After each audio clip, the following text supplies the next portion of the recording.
Welcome to Because You Need to Know. I'm Edwin K. Morse, President and founder of Pioneer Knowledge Services. This series is your digital resource of valuable conversations with nonprofit and knowledge management enthusiasts from across industries and from around the globe.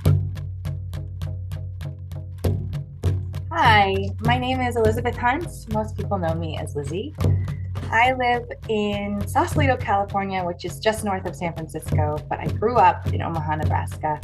The most interesting thing that's near me here in Sausalito is the waterfront. It is so beautiful. But the best job experience I ever had was honestly being a camp counselor in New Hampshire on Lake Winnipesaukee, which I did for 5 years. But another really wonderful job that I had was living in Senegal in West Africa, working with villagers who were building an incredible human rights movement with the nonprofit Tostan, which means breakthrough in Wolof. And it was there that I really became passionate about international development and really working to help emerging leaders. The topic I can talk about for hours is my daughter, Mallory, who is 19 months old.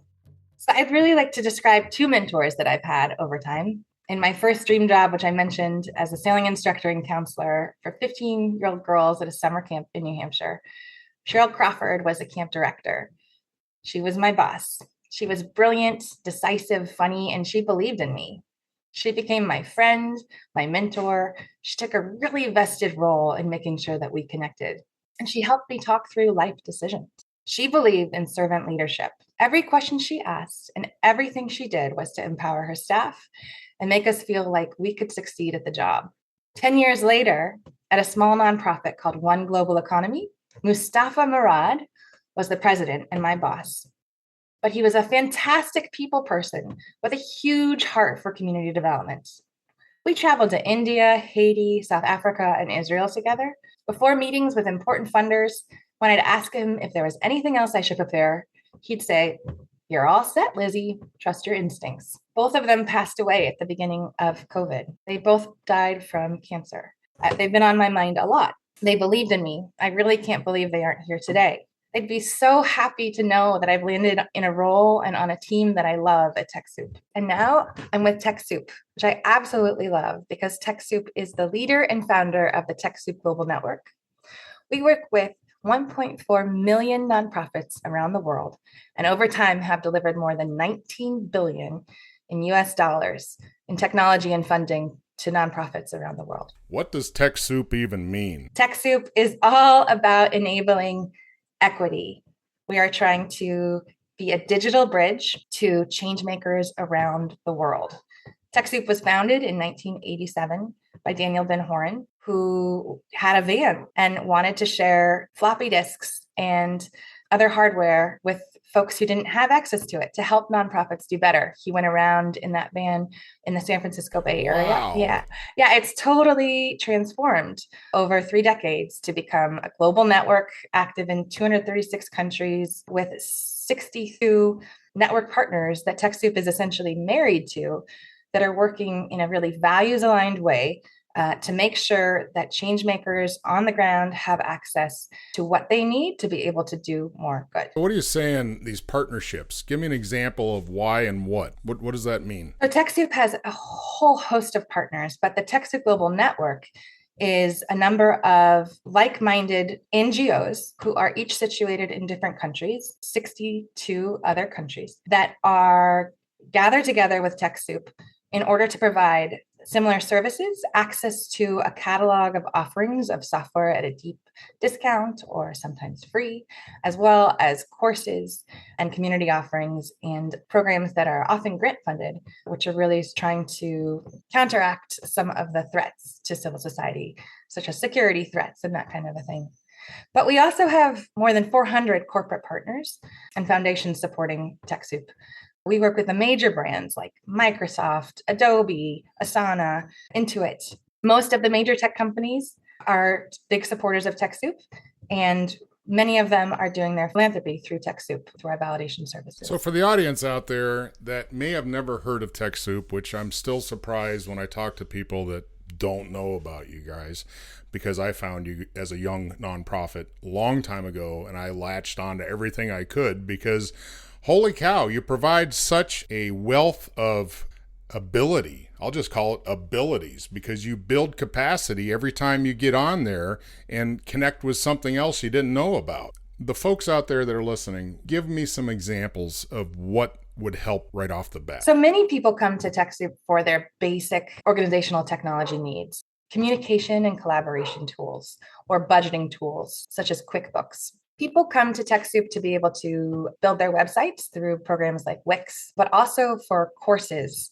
how to use Excel, how to master Excel, how to save time. We also have a great number of strategy focused trainings to help executive directors make management decisions. And we also provide a way to assess where you are in terms of your digital capabilities. That's a good point to bring up, because a lot of nonprofits seem to have a little bit of a hesitation of having a clear strategy.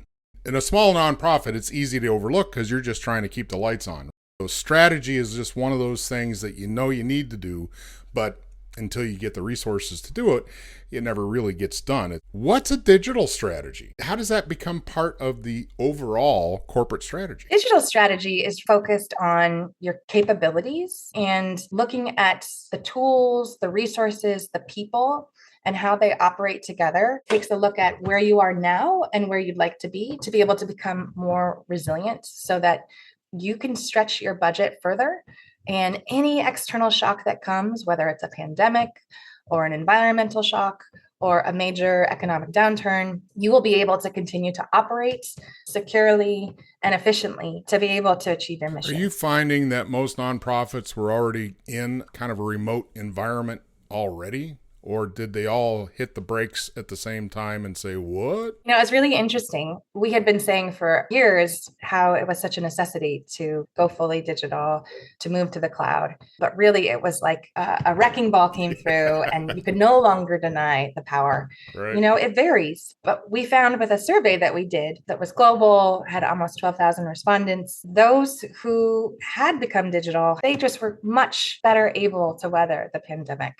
And I believe 59% of them reported back that a much easier time. Adjusting. Yeah. Many nonprofits had to just stop. And when it came to that question, the ability to do your work on a day-to-day basis, serve your community, it just became really clear how critical this was. However, today there are many nonprofits who understand the need for digital tools and a digital strategy and all of these things, but most of them don't have the funding to get it. So really, we need to drill home to funders the importance of paying for this and investing in this for an organization's long-term success. As we spoke at the beginning of this, when you did your intro, it sounds to me like you're in perfect alignment with your value system and this organization and what it stands for. Can you talk a little more about how it sits on the planet with what it believes in? Absolutely. So TechSoup's mission is really around enabling equity. We fundamentally believe that change makers on the ground are bright and need support. They can find and create solutions. They simply need to be connected to be able to have access to more infrastructure to support this. TechSoup is here to support change makers in that way. It's never about the technology. It's always about the people and ensuring that they can communicate, collaborate, and do more good with their limited budgets. We have values such as promoting trust and really listening as much as possible. And that's really a hallmark of the way that we work. Our other values include showing courage, being resourceful, striving for an equitable planet, like being relevant and inspiring. And there's nothing more inspiring to me than a nonprofit organization who is really showing up day to day to be that community safety net. For example, the nonprofit I work for in Senegal called Tostan, I worked there twice in 2007 and again in 2018. And I was just blown away by these incredible young women who didn't know how to read or write, but became a part of Tostan's 3-year program and not only learned to read and write and speak up in communities, but also chose to give up harmful practices as a community, such as female genital cutting. These women were becoming leaders in the community, some of them rising even into government roles. And we want to see more support for these organizations. TechSoup enables that support, often in the international development and change-making nonprofit space. People are so used to being scrappy. They are so used to being out on their own. Yeah. And they try so hard, but Right. they feel alone. And that's what TechSoup's main mission is also is to help folks know they're not alone. They have support. We're in this together. And you're building community and all of that. You're building a community, you call it the global network. It is an empowering piece to have somebody have your back, or at least feel like there's support there. That goes a long way. So what are the three biggest issues do you see? And I know there's a lot of difference between a $4,000 a year budget to a $40 million a year budget in the world of nonprofit. What would you say are the top three pain points for nonprofits that you see time in, time out? Some big pain points for nonprofits are security, communication, and collaboration. Meanwhile, there are major inequities that are rising around us. Disinformation is rising.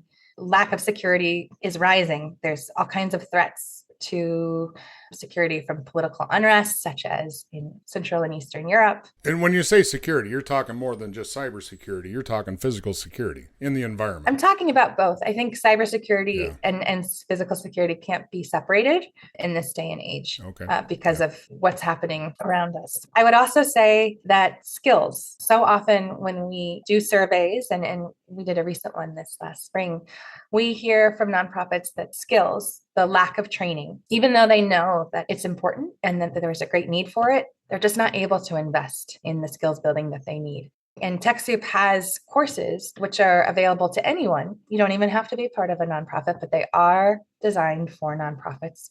And they're available in 6 languages and really written to the issues that changemakers face. You can take them in a self-paced way. And we also have a new community called Quad, which is a great way to interact with other changemakers right in the center of making a difference around critical issues like food security and domestic violence. And all our courses are free there. What are you saying Quad is? Is it an organizational structure that is just for a specific purpose? Quad is a community of purpose. It is TechSoup's newest iteration. It is really designed to increase our relationships and make more impact for nonprofits. Through an intro fee, you get access to all kinds of great resources at a great value. And it's really the next version of TechSoup. And it's been launched just this year in January. It's been launched in the United States, but also in South Africa and Portugal. And we expect it to be offered in more places around the world soon. It's an invitation to come in and learn and grow and listen. So far, there's a lot of great information about food security. Many food banks have joined. We're excited to see it grow in cybersecurity and other areas. That's pretty cool. This is a place for nonprofits to engage with each other. Exactly, because that's the thing. It comes down to the people. We know that this is our greatest asset, and we are working hard to make it easier for people to interact and learn from one another. Well, seeing as you keep bringing us back to people, which is usually the strongest or weakest link to an organization, with your varied background, with the amount of experience you've had in different nonprofits, how do you build trust amongst the people? That's a great question, because trust is really the most fundamental thing.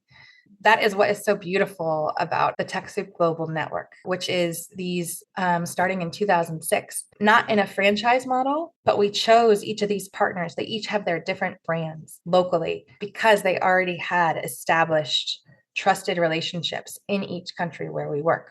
So we banded together in a values-aligned way to serve more people and provide the TechSoup offerings together with the offerings that our partners provide. So for example, in Kenya, we work with the Kenya Community Development Foundation. They have their own brand and they bring their expertise. We listen as much as possible to be able to allow this to be locally led so that the network is responding to what we hear from our partners in West Africa and South Africa, across the entire region. We have 38 partners in Europe that we're working with.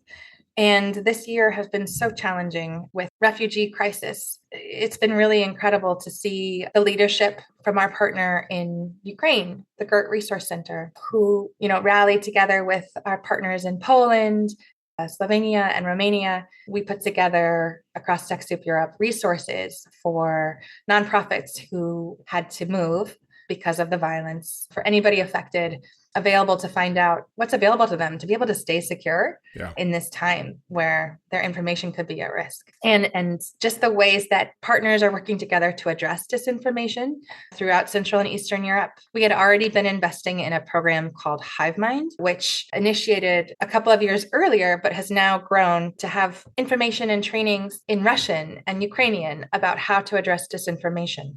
It's locally led. And now there's also a space on HiveMind where folks can find information about how to indicate that there's war crimes going on and that kind of thing, to report on these human rights abuses. So trust really comes down to allowing the most local leader of the civil society to lead. And we really want to, as TechSoup, our mission is in part to help elevate those local civil society voices into spaces where they wouldn't otherwise normally be, because we think they're not heard well enough. Agreed. I think there's a huge volume of opportunity in everything you're embarking on. So the question is, we started out in a van with floppy disks, and probably half the audience doesn't even know what a floppy disk is. But what's 20 years from now going to look like? That's a great question. We are excited about where we are in the course of our transformation now. We're really eager about the years ahead. From where we started, TechSoup has been engaged in not only this massive growth across the world with our partners, but also our own digital transformation. As we have, increasingly brought on partners and changed our own systems to be more digital and cloud-based. But, it's not just about what tools you're using. The digital transformation changes everything about the ways that you operate. It's a completely different mindset. TechSoup has been envisioning the changes present and also ahead. For nonprofits, it's very difficult to invest over the long run, but TechSoup did a strategic planning process and indicated some major growth areas around its new marketplace, which is really represented through Quad. We believe that Quad is the future of being able to provide more premium value to nonprofits for a small fee. And we also invested in a capital campaign with a really unique model behind it. It was the first time this particular type of investment vehicle was created. TechSoup, over 3 years, with the support of corporate partners, foundations, and individuals, raised $11.5 million. It's really unique because people could invest as little as $50. We really wanted to enable engagements to allow people from the nonprofits that are part of the TechSoup network to absolutely be a part of this. So it's recognized for democratizing impact investing, and we're excited to see copycat models replicate this. So the endowment, nonprofits, and I've been looking at it as a small nonprofit myself, and I'm just wondering if there's an opportunity here to create an international endowment of TechSoup affiliates, partners, to all somehow have that access. Wouldn't that be interesting if you guys could pull that off? Absolutely. It would be fantastic. We are at a moment in which the sustainability of TechSoup Global Network partners and TechSoup, it's a major transitional time. And being able to express to donors just how key it is to invest in the infrastructure for access to community, to solutions, to strategy support. Yeah. I think that's a really interesting conversation. I think we should definitely start that, because it's, as a small nonprofit, it's uncovering a mystery of what is this thing, endowments, and how do you get one? It's such a learning curve every step of the way in the nonprofit world for someone that did not get raised in the nonprofit world. It's all discovery learning. And I have not found anybody saying, hey, if you join us up, we could build a cooperative of a revenue stream and in perpetuity. Sounds like it needs to happen. I think it's a great idea. I'd love to work with you on it. Our survey found that only 1 in 8 NGOs had the financial resources they need to implement the digital strategies that would make them successful in their communities. So there's absolutely, along with the resources, is the message that we really need to encourage funders to invest in digital. What we need to do is get World Bank on the phone and the Asian Development Bank and the UN, and we all sit down and have some coffee and we work this out. Yeah, just a few conversations. Okay. All right, fine. We'll do that next week. You've been dancing around my favorite topic and never said the word. So I'm going to ask, can you define for me what knowledge management is? great question. When I think of knowledge management, I think of how incredible libraries are, how taken for granted they are. It's one of those terms that is sometimes an afterthought, but it really should be at the forefront because access to information is, I believe, the most fundamental, empowering thing for individuals and organizations and companies to be able to do well. Being able to invest in knowledge management and get it right. It might not sound sexy or exciting, but it can make or break the difference between an organization's success. It really can. Thank you for that. There's an element of caring that has to be associated with what a worker or employee or volunteer is responsible to the organization for in regard to building that library, building that findable, researchable, reusable knowledge. If nobody is telling anybody to do that, you can pretty much guess that nobody's doing that. Or there may be a few oddballs out there that think they should do that and they've got their own little system or they've got it on a hard drive somewhere or a onesie twosie kind of thing, which doesn't really help the organization a whole lot. Yeah, and there's so much to knowledge management that's changed because of digital transformation. Yes. There's so much more that's available to you at your fingertips, but you need to know where to go to look. And it's really nice to have a guide or a mentor or a community that can be that partner to you to show you where the information is. Yeah. As you're starting out, or even as you're a leader, when you're experienced, oftentimes you feel alone. And it's really nice and critical to not be. This idea of what you're changing or providing for the world, which is a knowledge exchange, a community, and a partner, is powerful medicine. I think that's really going to change how boots on the ground or the folks on the ground that are doing the thing, whatever they're doing, they're interfacing with the public or the civil structures. That is hopefully going to prepare for the next iteration of humanity. So that's good news. It's true. There are these systemic barriers that have been in place. Who is at the table really matters, to be able to access this information. And too often local leadership is left out of major decision making. And the reason that TechSoup is really focused on equity and equitable access to information is really to change that, because we believe that if those leaders are at the table and able to provide solutions and ideas, that they can work to undo some of those root causes of those systemic barriers to overcome some of the things that are keeping people in poverty. So can you give me some hard examples of what you're just talking about there? Sure. Our partner in West Africa, Nana Afajinu, is executive director of WACSI, West Africa Civil Society Institute. WACSI for short.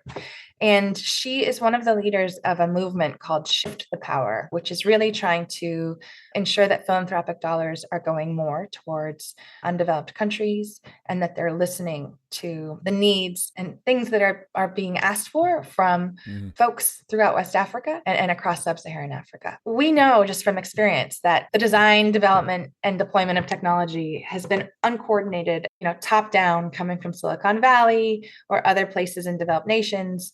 Tools are made in only a few languages or rarely local languages. We would love to see more of the design of technology coming from the people who are on the ground throughout Latin America and Sub-Saharan Africa, Eastern Asia. So am I hearing the term inclusive? Exactly. Okay. We aim to be a bridge to enable more inclusive access. Yeah. And we would love to be able to move the needle on some of these larger intractable issues that we've already started. And to have participation in what you're talking about is to have local, regional participation in their own world instead of someone from the outside that doesn't really know the ground truth of the reality there. And that is powerful because you're going to have more agency with these individuals because they're going to feel like they've got some power, some say in their own existence. Yes, and that in itself, Tostan has this theory that they teach called the capacity to aspire, which, is an educational module for young people that are part of the Tostan program,